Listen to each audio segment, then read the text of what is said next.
Hello बच्चों, कैसे हो। तो अब हम शुरू कर रहे हैं magnetic effect of current, that is the unit number 3 and chapter number 4, right. तो सबसे पहले हम देख लेते हैं कंसेप्ट ऑफ मैग्नेटिक फील्ड। ठीक है, मैग्नेटिक फील्ड का कंसेप्ट क्या है। ठीक है, तो हमने 10th क्लास में देखा था कि अगर एक वायर है, ठीक है, सिंपली एक वायर है या एक कंडक्टर है, इस कंडक्टर के अक्रॉस हम क्या लगा दें, अगर एक बैटरी जोड़ दें या एक सेल लगा दें और करंट पास करवा दें अगर, ठीक है, ऐसे करंट आएगा तो इसके आसपास क्या सेटअप हो जाता है, एक मैग्नेटिक फील्ड सेटअप हो जाता है। ठीक है, 10th क्लास में जनरल इंट्रोडक्शन थी। अभी भी हम पूरा चैप्टर जो पढ़ेंगे, जो देख रहे हैं आज का लेक्चर पूरा इंट्रोडक्शन से भरा हुआ है। तो ज़्यादा से ज़्यादा चीज़ें हम ये देखेंगे कि प्रेजेंस ऑफ मैग्नेटिक फील्ड की बात करेंगे। तो ये एक वायर है और we can say that is a conductor, और इसके अराउंड सेटअप हो जाता है एक मैग्नेटिक फील्ड। उसको देखने के लिए हम क्या कर लेते हैं, इसके आसपास एक मैग्नेटिक निडल रख लेते हैं, और मैग्नेटिक निडल में जो नॉर्थ और साउथ होगा, अगर ये इसमें डिफ्लेक्शन होता था, जो नॉर्थ था अगर वो अपने डिफ्लेक्शन शो करता था, तो हम कहते थे there is a presence of magnetic field around a current carrying conductor. Straight conductor था, और 10th क्लास में हमने एक सर्कुलर लूप की वजह से, सोलेनॉइड की वजह से, और ये सारी चीज़ें हमने वहाँ देख ली थी, राइट। ओके, तो यहाँ तक हमको ये पता चल गया कि एक वायर के अलोंग मैग्नेटिक फील्ड बन जाता है, राइट। दूसरा ये भी है बच्चों कि अगर हम एक चार्ज पार्टिकल है, सपोज ये तो हो गया, कंपास नीडल ने डिफ्लेक्शन शो कर दिया, करंट जाता है डिफ्लेक्शन आता है, करंट नहीं जाता है डिफ्लेक्शन नहीं आता है, राइट। सिमिलरली अगर हम बात करें, अगर कोई चार्ज है, बॉडी है, ये चार्ज पार्टिकल है, चार्ज पार्टिकल, राइट, ध्यान देने वाली बात है। अगर एक चार्ज पार्टिकल है जो इस वायर के पास रेस्ट में रखा हुआ है, ठीक है, कंसेप्ट ऑफ मैग्नेटिक फील्ड की बात कर रहे हैं। मैग्नेटिक फील्ड हम बात कर चुके हैं। इस वायर के अराउंड एक ऐसा रीजन जिसके अंदर अगर कोई मैग्नेटिक मटेरियल रखा हुआ हो, या इस वायर की वजह से जो मैग्नेटिक फील्ड बन रहा है उसका इन्फ्लुएंस वर्क करता है, that is the magnetic field. Simple है। बट बात करें अगर एक चार्ज पार्टिकल है, वो चार्ज पार्टिकल अगर रेस्ट में है, तो ये जो मैग्नेटिक फील्ड बना हुआ है, इस वायर से करंट जा रहा है, इसके आसपास अराउंड में क्या बना हुआ है, मैग्नेटिक फील्ड। कैसा है, क्या डायरेक्शन है, ये आगे डिस्कस होगा, ठीक है। तो हमने देखा कि जब चार्ज में रेस्ट में है तो there is no force, but हमने इस चार्ज को मूव करा दिया। जब इसको हम मूव कराएंगे तो हमने देखा कि हमने इसको ऐसे मूव कराया, बट ये अपने पास से क्या हो गया, डिफ्लेक्टेड हो गया, ठीक है। तो चार्ज, एक मूविंग चार्ज जो इस वायर के पास होते हुए निकला, उस पर इस मैग्नेटिक फील्ड ने क्या एग्जर्ट कर दिया, एक फोर्स, राइट। तो बच्चों बात करें तो हम यहाँ पे क्या बोल सकते हैं कि a magnetic field produced around a current carrying conductor, also we can say that a current carrying conductor जिसके around magnetic field produce हो चुका है, exert force on a moving charge in magnetic field। ठीक है, तो charge कैसा होना चाहिए, मोशन में होना चाहिए, ये जरूरी है। देखो चार्ज रेस्ट में है तो कोई भी फोर्स नहीं लगेगा, फोर्स तभी एग्जर्ट करेगा मैग्नेटिक फील्ड चार्ज पे जब वो मोशन में आएगा, राइट। आपने एक और चीज ध्यान में रखनी है, जैसे अगर एक चार्ज रेस्ट में है, सपोज एक चार्ज है एट रेस्ट है, तो इसके अराउंड कौन सा फील्ड सेटअप होता है आपको पता है, इसके अराउंड एक फील्ड सेटअप हो जाएगा, that is electric field. Electric field denoted by capital E, intensity of electric field. But जब चार्ज मोशन में आएगा, when charge in motion, charge है इज इन मोशन, तो बच्चों इसके अराउंड सेटअप हो जाता है मैग्नेटिक फील्ड, मैग्नेटिक फील्ड, ठीक है। तो चार्ज इन मोशन रहेगा तो उसके अराउंड मैग्नेटिक फील्ड सेटअप हो जाता है। तो चार्ज इन मोशन को हम क्या भी बोलते हैं, इसी चीज को हम करंट भी बोलते हैं जी। तो जैसे इलेक्ट्रिक फील्ड को हम ई से डिनोट करते हैं, ऐसे ही यहाँ इस स्पेस के किसी भी एक पॉइंट पर जो मैग्नेटिक फील्ड होगा, that is represented by capital B, और as a vector quantity, electric field भी वेक्टर है, तो मैग्नेटिक फील्ड भी किसी पॉइंट पर कैसी है, एक वेक्टर क्वांटिटी होती है, दोनों। स्टूडेंट अब बात कर लेते हैं ऑर्स्टेड एक्सपेरिमेंट। ज़्यादा नहीं देखना है इसको, बस ऑर्स्टेड एक्सपेरिमेंट था क्या, ठीक है जी, ऑर्स्टेड एक्सपेरिमेंट, राइट। तो इसको ज़्यादा नहीं देखना, बस थोड़ा सा समझे, क्योंकि ये 10th में भी था तो इतना कुछ इसमें है नहीं, बट हम इसमें बता दें अगर एक वायर में हम करंट भेज दें, जैसे एक वायर ले ली, इसमें हमने करंट को भेजा, ठीक है, तो ये जो वायर आई इसमें करंट जाएगा, कंडक्टर है, ठीक है, और इसके नीचे हमने एक निडल रखी हुई है। जरा ध्यान रखने वाली बात यह है कि जो वायर है वो इस निडल के ऊपर है, ठीक है, जो वायर ओवर दी निडल, कौन सी निडल, मैग्नेटिक निडल, ठीक है, इसका इधर नॉर्थ है, ठीक है, रेफरेंस डायरेक्शन बना दे, नॉर्थ साउथ ईस्ट वेस्ट। तो जैसे ही हम P को क्या करेंगे, क्लोज करेंगे, तो यहाँ से करंट पास करेगा। तो ये जो मैग्नेटिक निडल है अभी ये कैसी है, इधर नॉर्थ की तरफ है। आपको पता है कि अगर निडल के आसपास कोई मैग्नेट ना रखा हो स्ट्रॉन्ग, तो किधर रुकता है, नॉर्थ की तरफ को, राइट, और ये साउथ आ गया। अब जैसे ही करंट वाले करंट कैरिंग कंडक्टर इसके पास गुजरा, इसके आसपास एक मैग्नेटिक फील्ड सेटअप हुआ, तो जो मैग्नेटिक नीडल है डिफ्लेक्टेड टुवर्ड्स वेस्ट, ठीक है। तो अब जो ये नीडल है ये कुछ इस तरीके से हो जाएगा, ठीक है, इसका नॉर्थ किधर आ जाएगा, साउथ इधर को डिफ्लेक्ट हो जाएगा, नॉर्थ इधर को डिफ्लेक्टेड हो जाएगा, ठीक है।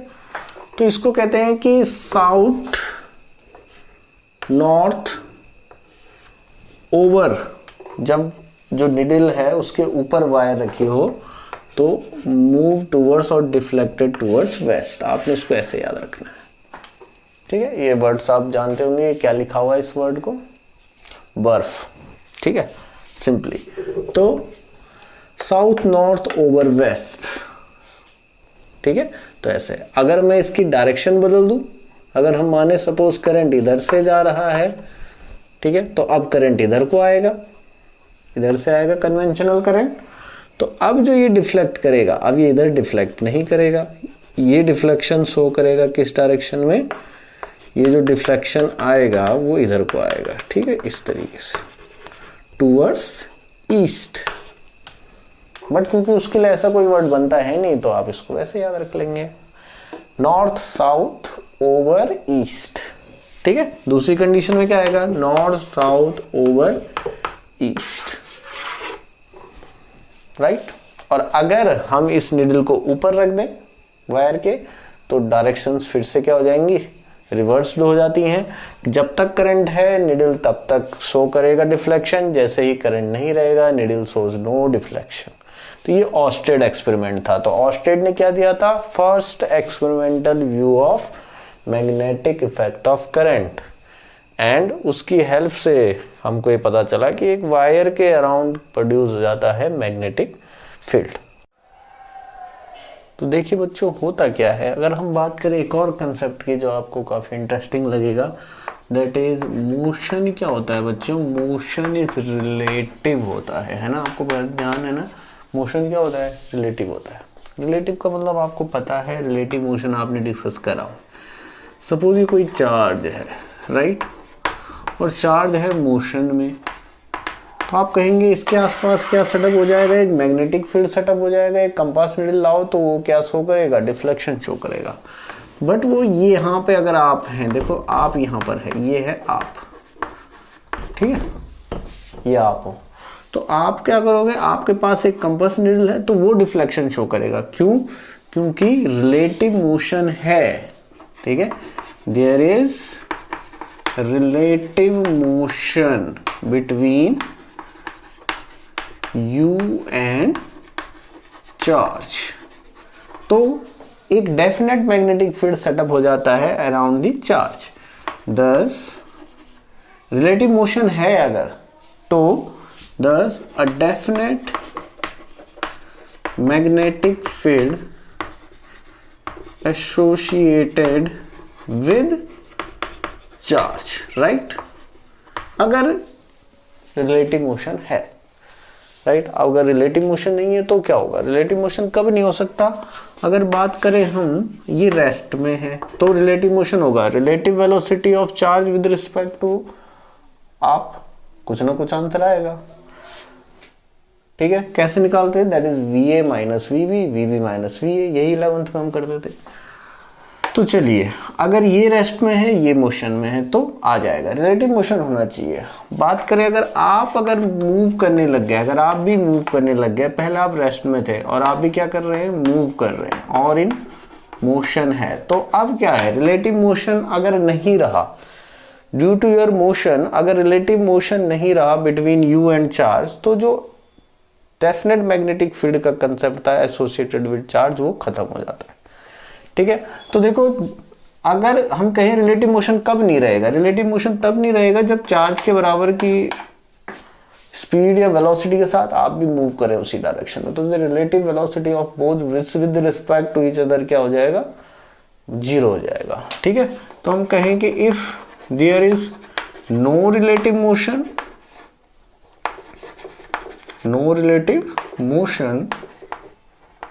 बिटवीन यू एंड चार्ज, ठीक है, मोशन आ रहा है और रिलेटिव मोशन खत्म हो गया, अगर आप भी मोशन में है तो रिलेटिव मोशन अगर खत्म हो जाए, खत्म कब हो सकता है, उसके स्पेशल केसेस है, दोनों रेस्ट में हो तो मैग्नेटिक फील्ड नहीं होगा, या दोनों मोशन में हो और एक ही वेलोसिटी से एक ही डायरेक्शन में जा रहे हो तो रिलेटिव मोशन नहीं होगा। तो there is no relative motion between you and charge, तो हम लिखेंगे thus no magnetic field associated with charge। तो इन दोनों पॉइंट से हम एक रिजल्ट याद रखेंगे कि जो मैग्नेटिज्म होता है वो रिलेटिविस्टिक होता है, thus मैग्नेटिज्म इज रिलेटिविस्टिक,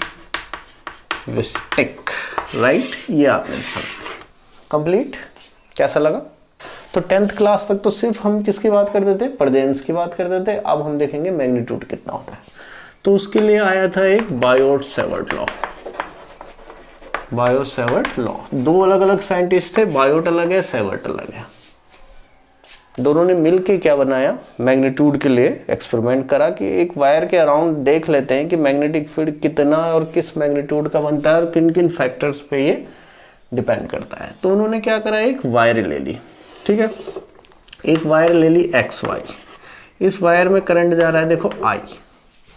अब इस वायर के पास उन्होंने एक पॉइंट सेलेक्ट कर लिया है, सपोज P एक पॉइंट ले लिया है और इस P पॉइंट पर उन्होंने क्या बताया, मैग्नेटिक फील्ड की वैल्यू बतानी थी, मैग्नीट्यूड बताना था कितना होगा।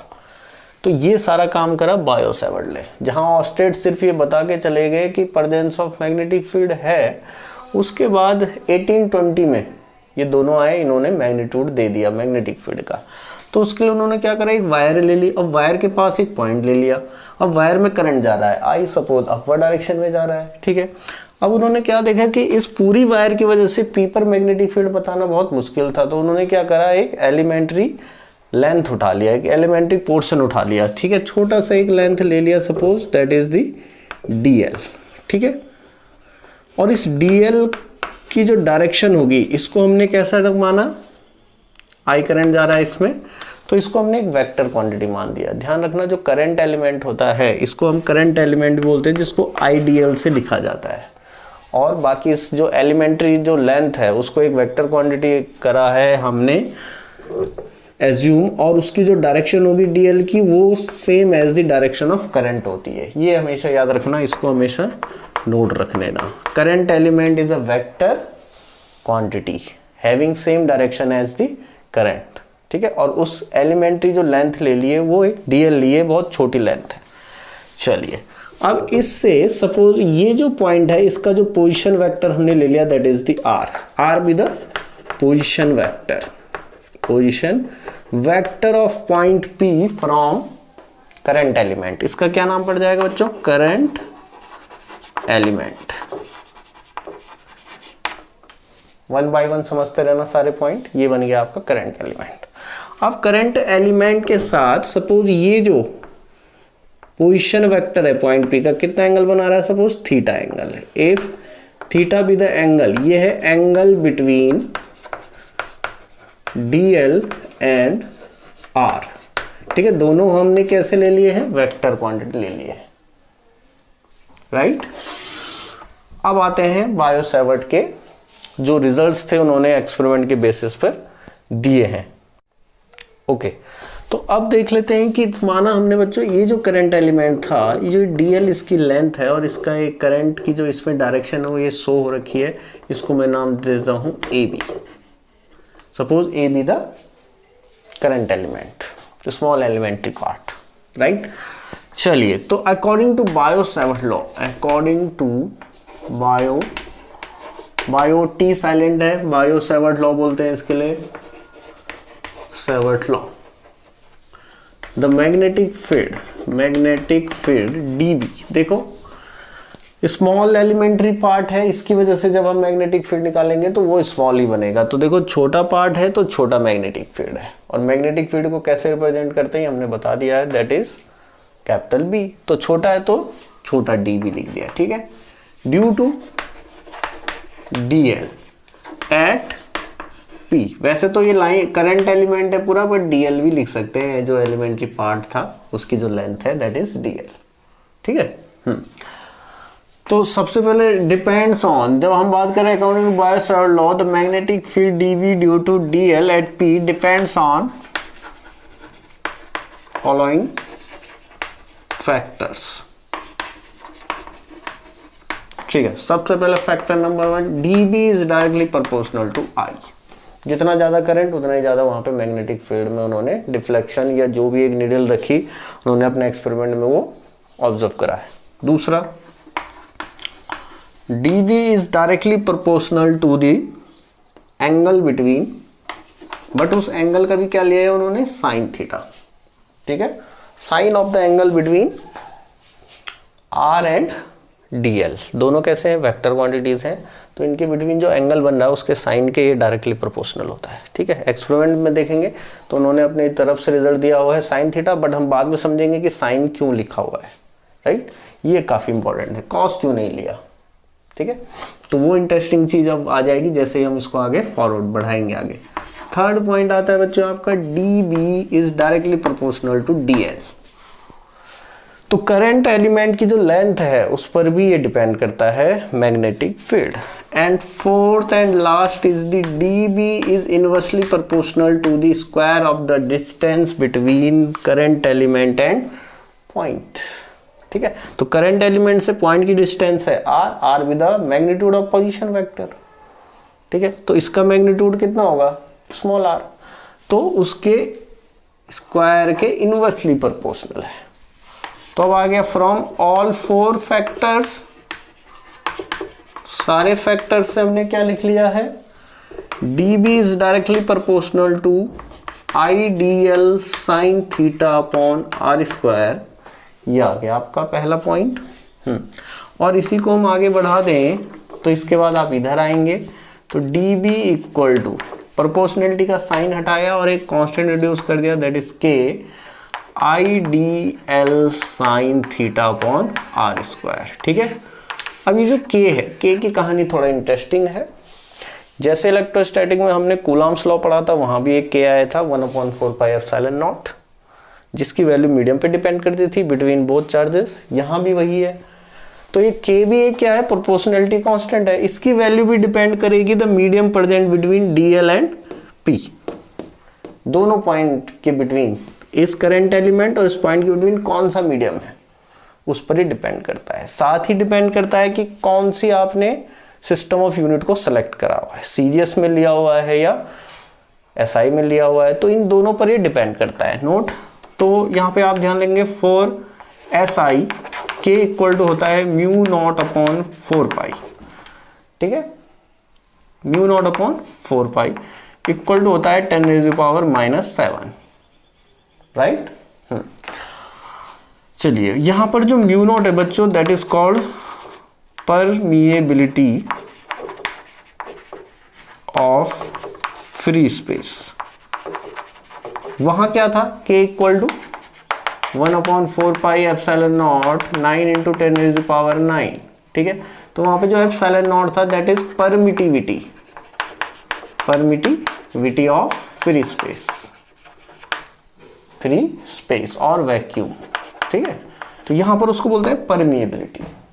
तो आल्सो जो के होता है डिपेंड ऑन फॉर CGS के इक्वल टू 1, ठीक है। तो SI में के को आप ये रखेंगे और CGS में के को आप कितना ले लेंगे, 1 ले लेंगे।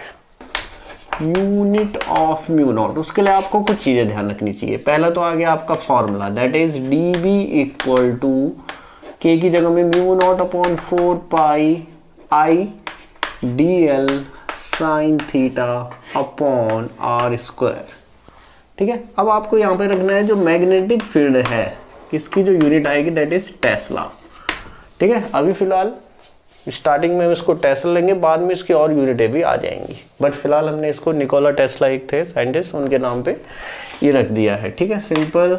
और म्यू नॉट की यूनिट आपने निकालनी है, आई की आपको पता है, डीएल की पता है, साइन थीटा की कुछ नहीं होती, R square that is the distance.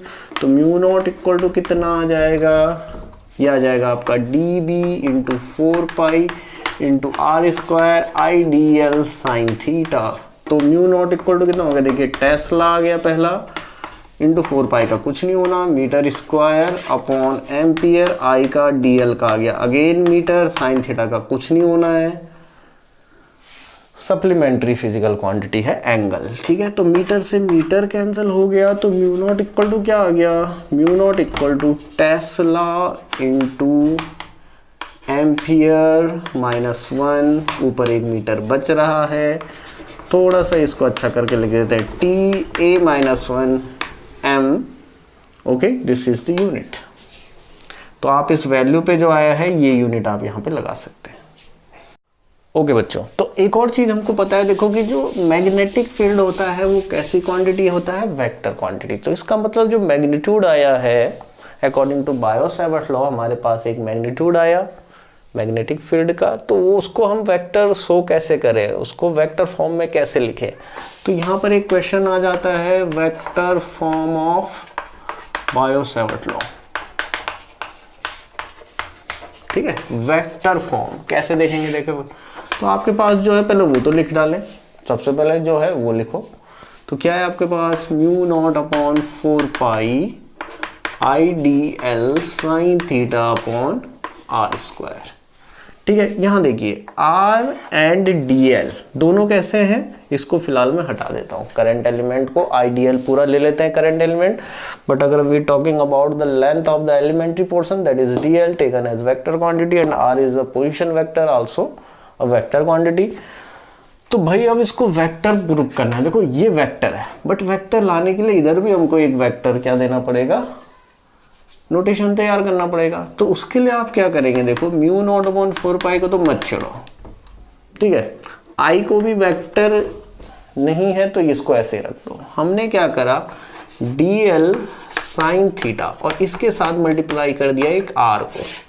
अब जब r से मल्टीप्लाई करा है तो नोमिनेटर को मल्टीप्लाई करा, तो डिनोमिनेटर के साथ क्या लड़ाई है, उसको भी करो, r³ हो जाएगा, ठीक है। अब आप ऊपर देखिए, देखो हमने साइन थीटा इसीलिए लिया था क्योंकि अब उसका पता चलेगा कि हमने साइन लिया क्यों, हम यहाँ पे कॉस टेन औरों की बात क्यों नहीं करी। तो देखो साइन रखने से क्या हो, देखो ये वेक्टर है, आर वेक्टर है, और दोनों के बिटवीन एंगल का जब साइन लेते हैं तो ये कौन सा प्रोडक्ट देता है, ठीक है। तो आप बताएंगे सर जब हमारे पास दो वेक्टर होते हैं a cross b that is equal to A B sine theta N cap, ठीक है। तो ए बी साइन थीटा हो तो उसको a क्रॉस b लिख दे, where theta is the angle between a and b vector जो एक ही प्लेन में लाई कर रहे होते हैं, मेन बात है। और जो उनका रिजल्टेंट आएगा उस प्लेन के परपेंडिकुलर होगा। रिजल्टेंट क्या होगा, या तो अपवर्ड होगा, अगर इस हाथ में दो प्लेन लाई कर रहे हैं, दो एक प्लेन है, यहाँ दो वेक्टर लाई कर रहे हैं, vector A and vector B, तो जो उनका क्रॉस प्रोडक्ट का रिजल्टेंट होगा क्या तो अपवर्ड होगा इस प्लेन के परपेंडिकुलर, या तो डाउनवर्ड होगा, according to right hand screw rule Maxwell का। जिधर एडवांस ऑफ स्क्रू अप्रोच करता है उधर हम चाहे क्लॉकवाइज घुमा लें एक प्लेन में वेक्टर को, या एंटी क्लॉकवाइज घुमा लें प्लेन में, तो एडवांस ऑफ स्क्रू या तो अपवर्ड या तो डाउनवर्ड। दीवार पे लगा रहे हैं स्क्रू तो क्या आपकी तरफ को या तो अंदर की तरफ को। 11th में था सिंपली, तो हमने यहाँ पे क्या करा, देखो μ0/4 पाई। तो जैसे ही हम इस पूरे को लिखना चाहें इस तरीके से, तो अब आप क्या लिखेंगे इसको, I that is dl cross r, दोनों वेक्टर्स हैं, अपॉन कितना आ गया r3। जैसे ही आपने वेक्टर लगाया, नहीं कि इधर भी आप वेक्टर लगा देंगे। ओके जी, हो गया ओवर, ब्रैकेट के अंदर बंद कर दो। कॉस लेते तो ऐसा नहीं होता, कॉस लेते तो फिर डॉट प्रोडक्ट में जाता, तो रिजल्टेंट को हम वेक्टर नहीं ले सकते। ठीक है, होता क्या है, कॉस में minus theta equal to cos theta ही होता है। ठीक है, तो इसलिए जो मिरर इमेजिंग होती है ईस्ट वेस्ट, कॉस में कोई फर्क नहीं पड़ता। कॉस आप इधर ले लो चाहे इधर ले लो, यहां ले लो चाहे यहां ले लो। ठीक है, तो कॉस में plus minus, cos minus theta equal to cos theta, तो डायरेक्शन कहां हुआ, तो डायरेक्शन आती है साइन से। Sine minus theta equal to minus sine theta. अगर आप एंगल इधर पॉजिटिव ले रहे हो तो साइन पॉजिटिव ही रहेगा, बट इधर ले रहे हो तो साइन का जो एंगल हो रिजल्ट कैसे दे देगा, नेगेटिव दे देगा। तो पता चलता है ना किधर पॉजिटिव है किधर नेगेटिव है, तो साइन इस चीज को फेवर करता है। इसीलिए क्रॉस प्रोडक्ट में हम क्या लेते हैं, एंगल का साइन लेते हैं, और स्केलर प्रोडक्ट में हम लेते हैं एंगल बिटवीन वेक्टर्स का कोसाइन। ठीक है, याद रहेगा आपको, this is the vector form. जी बच्चों, तो क्रॉस और डॉट प्रोडक्ट की कहानी आई होप आपके समझ में आ गई होगी। क्यों लेते हैं कॉस थीटा साइन थीटा, एक बार वीडियो देख के दोबारा समझ लेना। ठीक है, चलिए अब देखो जरा इसमें, अब बात करें पी पर डायरेक्शन क्या होगी। देखो मैग्नीट्यूड हमको मिल चुका है, बायो साइड ने मैग्नीट्यूड तो दे दिया, बट पी पर डायरेक्शन क्या होगी, तो डायरेक्शन वही होगी भाई जो इसके रिजल्टेंट की डायरेक्शन होगी। तो डीएल और आर जो भी रिजल्टेंट आएगा, resultant of DL and R, ये एंड की जगह में क्रॉस ही ले लो।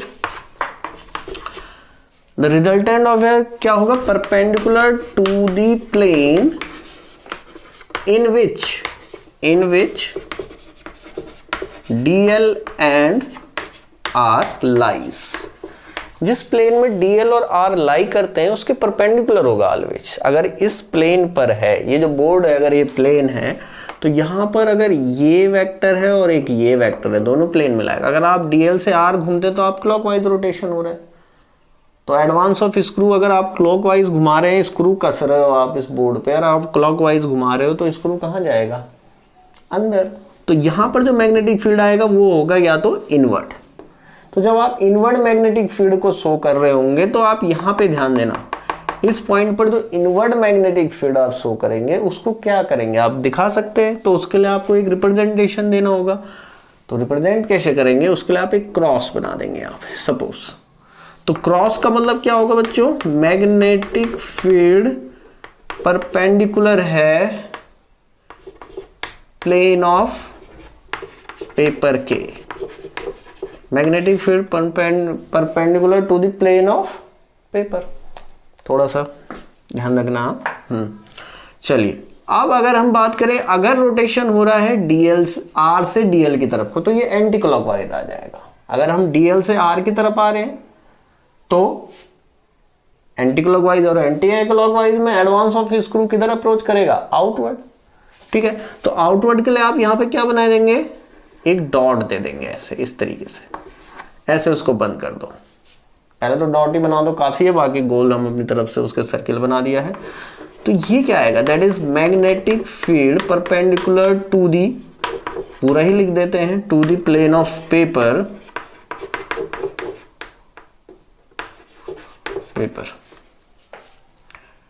ये कैसा था, inward,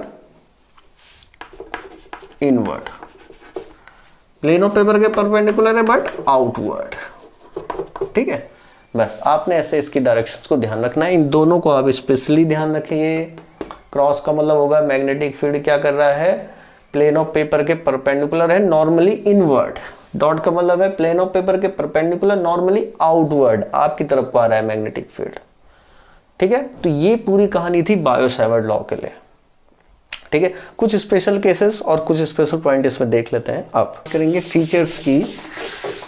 related to Biot Savart law. ठीक है, तो फीचर्स में सबसे पहले आप देखिए कि ये जो लॉ है पूरा बायो-सैवर्ट लॉ एक छोटे से कंडक्टर के लिए, स्मॉल लेंथ के कंडक्टर के लिए है। ठीक है, बट स्मॉल लेंथ का कंडक्टर हम प्रैक्टिकली ऑब्टेन नहीं कर सकते, तो बड़ा मुश्किल है भाई मैग्नेटिक फील्ड निकालना, है ना, due to a small elementary length के कंडक्टर को। ठीक है, और बात रही दूसरी की जो मैग्नेटिक फील्ड है वो किसके परपेंडिकुलर होगा, करंट एलिमेंट के भी और मैग्नेटिक फील्ड के। देखो तो जो dB है, हम बात कर रहे थे ना dB perpendicular to both dl and r, दोनों के परपेंडिकुलर, ये हम बात कर चुके हैं।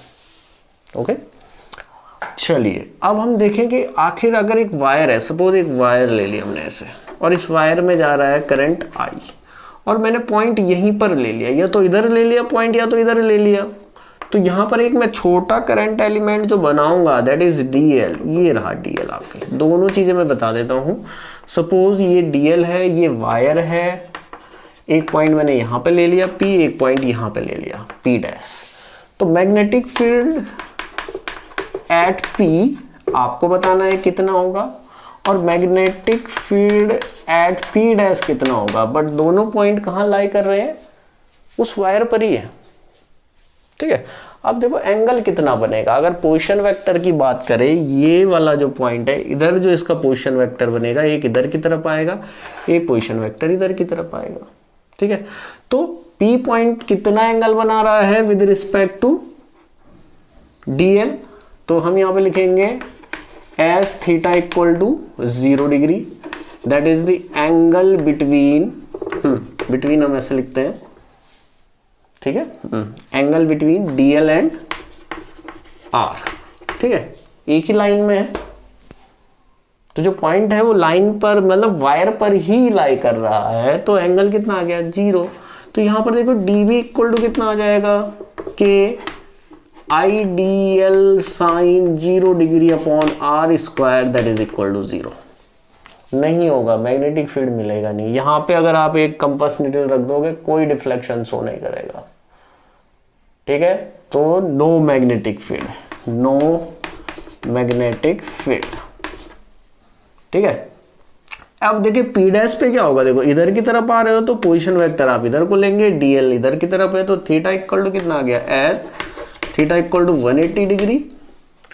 और भाई अभी भी जो एंगल 180 की वैल्यू आएगी साइन में, आपको पता है IDL sine 180 degree upon R square that is equal to also 0। Sine 180 भी क्या होता है, 0 होता है। ठीक है, तो आल्सो नो मैग्नेटिक फील्ड। तो भाई अगर जो पॉइंट है जहां पे मैग्नेटिक फील्ड निकालना है वो वायर के पर ही लाई कर रहा है, किधर भी, चाहे उधर थीटा 180 हो चाहे 0 हो, तो मैग्नेटिक फील्ड बिकम मिनिमम, और मिनिमम या वी कैन से 0, राइट। चलिए अब देखो ये तो हो गई कहानी। अब इन दोनों पॉइंट को छोड़ो, आप बात करो इस पॉइंट की या इस पॉइंट की। तो ये पॉइंट कहाँ है, एग्जैक्टली जो पोजीशन वेक्टर है वो DL के साथ कितना एंगल बना रहा है, 90 डिग्री का। ठीक है, तो special case number 1, number 2, number third क्या है, magnetic field at P, double dash कर दो भाई, बारी बारी करके ले रहे हो, P डैश तो चलेगा। यहाँ पे 0 है, यहाँ पर भी 0 है, यहाँ पे की बात कर लेते हैं कितना आएगा, P डबल डैश। तो एज आप देख रहे हैं थीटा इक्वल टू 90 डिग्री है विद किस के, ये लिखने की जरूरत नहीं पड़ेगी बार बार, DL एंड R के। तो जब 90 डिग्री है तो आपको पता है dV इक्वल टू कितना हो जाएगा, K IDL sine 90 degree upon R square that is equal to K IDL upon R square. ठीक है, ये कैसा आ गया बच्चों, मैक्सिमम। इसका मतलब जब वायर के परपेंडिकुलर वो पॉइंट हम ले ले कहीं पर भी, दोनों तरफ, किधर भी, चारों तरफ, तो हमको वहां पर मैक्सिमम मैग्नेटिक फील्ड मिलेगा। ओके, चलिए अब बात कर लेते हैं डायरेक्शन ऑफ मैग्नेटिक फील्ड की। तो आपने 10th क्लास में देखा हुआ है कैसे एक करंट कैरिंग कंडक्टर के क्रॉस आपने मैग्नेटिक फील्ड को, पैटर्न को बनाया था। ठीक है, मैग्नेटिक फील्ड लाइंस तो आएंगी और उसका एक पैटर्न हमको मिला था। ठीक है, तो एक करंट कैरिंग कंडक्टर ले लिया था आपने इस तरीके से, और आपको 11th का दो 10th वाला जो पोर्शन है वो याद होगा, तो आपने एक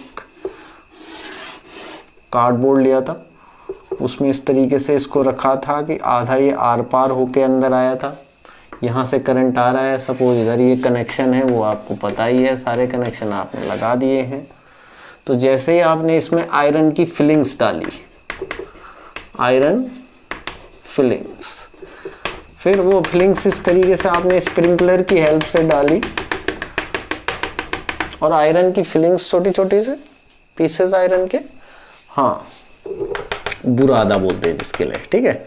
अब जैसे ही आपने इसमें सारी फिलिंग्स डाली और इसको जेंटली टैप करा, जब करंट आया इधर से आई, करंट आया इधर से चला गया, अब इसको जेंटली टैप करा तो आपने क्या देखा कि इसके आसपास जो मैग्नेटिक फील्ड का पैटर्न है वो इस तरीके से आ गया। ये जो फिलिंग है वो कुछ इस तरीके से आ जाती है, कई सारे कॉन्सेंट्रिक सर्कल्स बन जाते हैं, और उन सर्कल्स का सेंटर किस पर होता है, वायर पे होता है। ये 10th क्लास में था, राइट। होता क्या था कि हम वहाँ ये कहते थे कि हर एक जो आयरन की फिलिंग है छोटा, वो क्या बन जाता है, एक मैग्नेट बन जाता है, और सबका जो नॉर्थ है, अगर हम यहाँ पे एक क्या रख लें, इस सर्कल के कहीं पर भी एक कंपास नीडल रख लें, तो इस तरीके से ये नॉर्थ की तरफ को आ जाता है, ऐसे बनाए तो ये नॉर्थ की तरफ आ जाता है, ठीक है। और इसके लिए हमने क्या पढ़ा था, right hand thumb rule, right hand thumb rule, ठीक है। राइट हैंड थंब रूल क्या बोलता था, एक वायर है, अपने थंब को वायर की डायरेक्शन में लेके आओ, 4 उंगलियां होती हैं, 4 उंगलियां बनाओ, डायग्राम अच्छा बना देते हैं। 4 उंगलियां हैं तो 4 नाखून भी बना देते हैं, इधर तो ये दिख नहीं रहा है थोड़ा। चलो, अगर करंट ऊपर जा रहा है तो आपने वायर को होल्ड करना है, ठीक है, वायर को होल्ड करेंगे,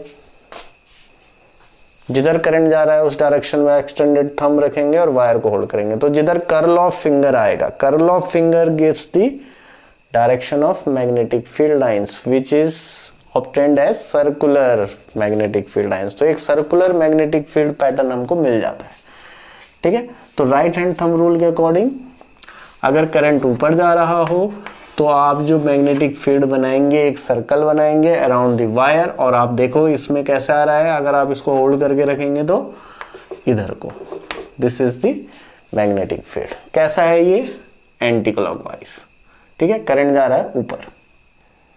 और अगर करंट नीचे जा रहा है वायर में, तो अब आप ऐसे होल्ड करेंगे, इसको थंब को रखेंगे करंट के डायरेक्शन में और ऐसे इसको ग्रैब करेंगे, या कर्ल ऑफ फिंगर ये आ रहा है, तो कर्ल ऑफ फिंगर आ रहा है इधर को, ये आया, ठीक है। तो ये कैसे आया, that is anti clockwise and this is the clockwise, ठीक है। दूसरे कुछ हैं, देखो वायर हमने स्ट्रेट दिखा दी, ऊपर को नीचे भी बना दी वायर। अब मैं बोलूं वायर आपकी तरफ को आ रही है, बोर्ड से निकल के आपकी तरफ को आ रही है, तो कैसे दिखाऊंगा, ठीक है। ये वायर कहां जा रही है, बोर्ड के अंदर आ रही है, दो चीजें, ओके। तो इसी चीज को हम क्या बना लेते हैं, देखो एक कन्वेंशनली हम 2 चीजें ड्रॉ कर लेते हैं। एक मैंने बना दिया, देखो ये डॉट, ये डॉट है, इस डॉट का मतलब होगा कि जो वायर है, ठीक है, जो वायर है वो आपकी तरफ लेके आ रही है करंट को, ठीक है। अब मैं ऐसे तो ड्रॉ नहीं कर सकता आपकी तरफ को वायर, बट आप उसको ऐसे समझ लो, देखो ये आपकी तरफ को है, तो करंट आ रहा है आपकी तरफ, ठीक है। तो ये वायर कैसी है, वायर बोर्ड के परपेंडिकुलर है, या perpendicular to the plane of board या पेपर, कुछ भी बोलो। और करंट कैसे जा रही है, कैरिंग करंट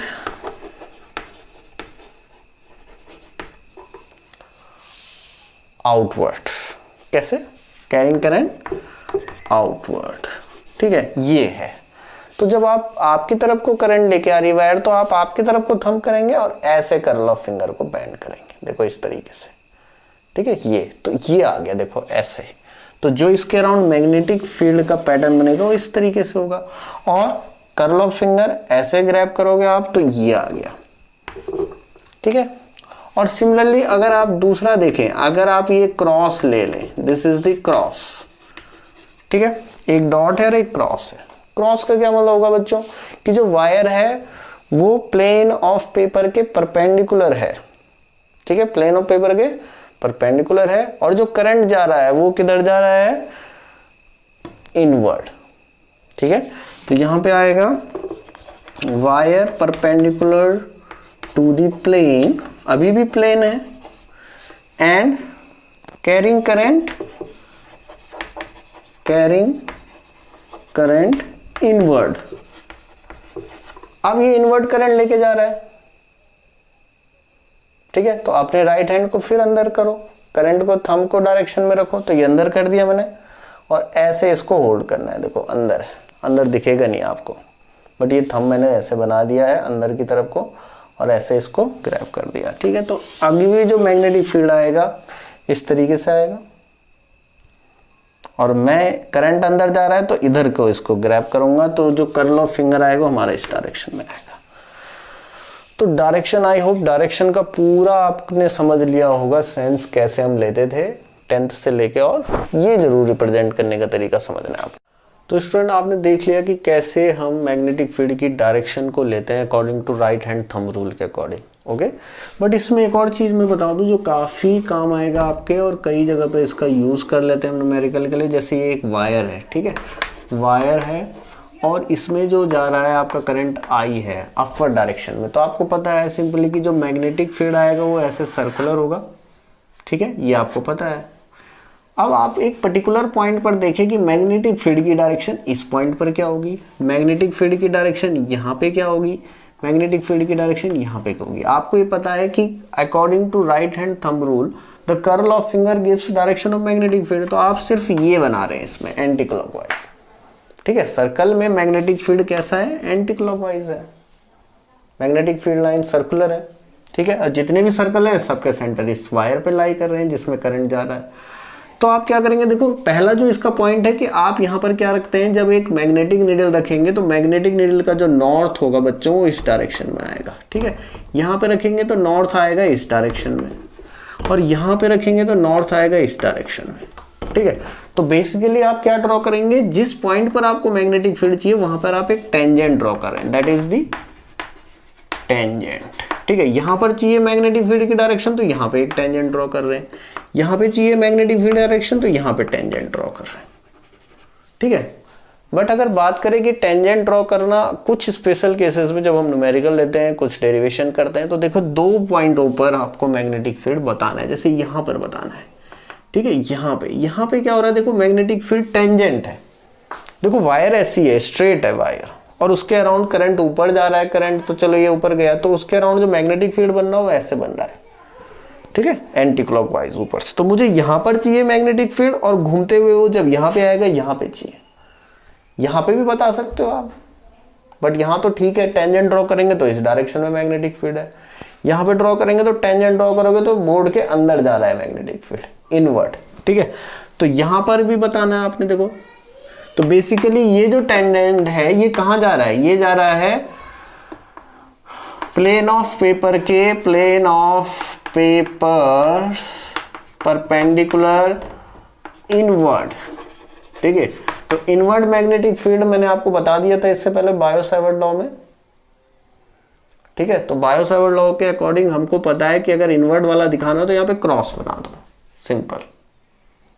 कुछ एक चीजें मैं डिस्कस कर रहा हूं। अब देखो यहां पर है, ऐसे आया वायर में करंट जो है वो तो ऊपर चल ही रहा है, ऐसे मैग्नेटिक फील्ड आया उसके अराउंड, यहाँ पे की बात कर रहा हूं मैं, देखो ऐसे आया घूमते हुए यहाँ पे, तो यहाँ पे जो टेंजेंट आएगा वो आपकी तरफ को आएगा ना, normally outward, plane of paper के नॉर्मली आउटवर्ड टूवर्ड्स यू। तो यहाँ पे के लिए आप कैसे बना दोगे, इस पे ऐसे डॉट बना दोगे, तो यहाँ पे क्या आ जाएगा, magnetic field perpendicular to the plane of paper outward. तो डॉट का मतलब यहाँ आउटवर्ड हो गया, यहाँ पे इनवर्ड हो गया, अदरवाइज आप कहीं पर भी टेंजेंट ड्रॉ कर देंगे उस सर्कल पर तो आपको मैग्नेटिक फील्ड की डायरेक्शन मिल जाएगी, ओके।